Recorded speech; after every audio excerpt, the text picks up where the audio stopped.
So বন্ধুরা, এখন চলে এসেছি আমরা জাপানি ফরেস্ট। চলো তোমাদেরকে দেখাই। কি দারুণ না? বাট আমাদের দুঃখের ব্যাপার, তোমাদের জাপানি ফরেস্টটা হয়তো দেখাতে পারবো না, কারণ খুব তাড়াহুড়ো করছে, গেট বন্ধ করে দেবে বলে। তাও যতটা তোমাদের দেখাতে পারি।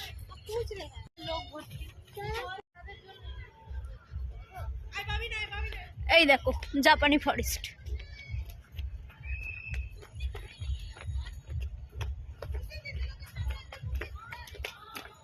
মন্দির আছে, বাট মন্দিরটাই আমরা যাব না, কারণ জুতো খুলে যেতে হবে।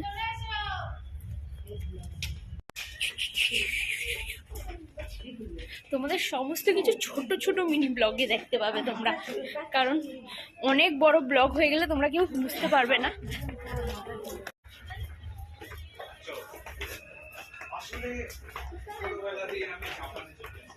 সো বন্ধুরা, এই দেখো জাপানিতে সিংহ,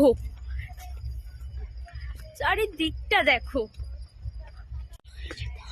জায়গাটা দেখতে পাচ্ছ কেমন ইন্টারেস্টিং।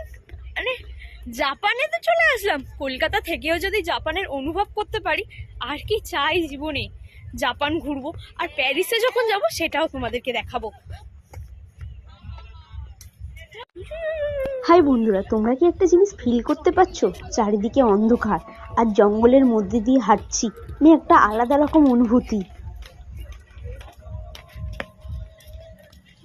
সো বন্ধুরা, এই গার্ডেনটা দেখতে পাচ্ছ, এই গার্ডেনের নাম হলো মার্কস গার্ডেন।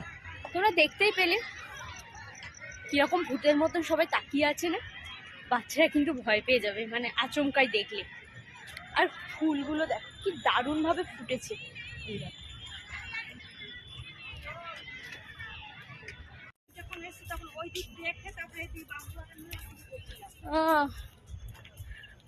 এখন বাগানের ভিতর থেকে হাঁটছি, বাম্বু বাগান। আর এই হচ্ছে ঈশান। ঈশান, এটা হচ্ছে ঈশান, এটা ঈশান, এটা ঈশান।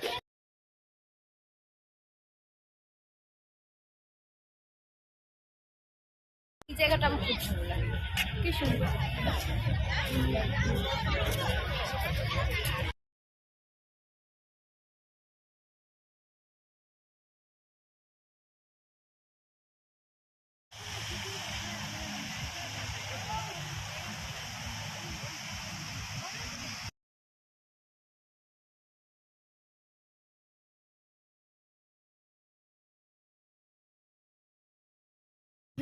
এই দেখো কত ফুল, এটা হচ্ছে রোজ গার্ডেন। দিনের বেলা যদি আমরা আসতাম তোমাদেরকে আরো ভালো করে দেখাতে পারতাম, বাট দুঃখিত দিনের বেলা আসা হয়নি, তাই দেখানো হয়নি।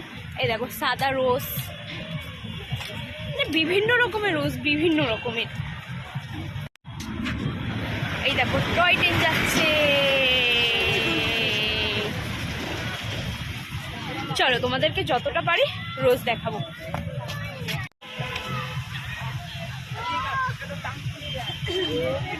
আচ্ছা, আমাকে আর আমার ভাইকে কেমন লাগছে তোমরা কিন্তু কমেন্ট করে জানিও।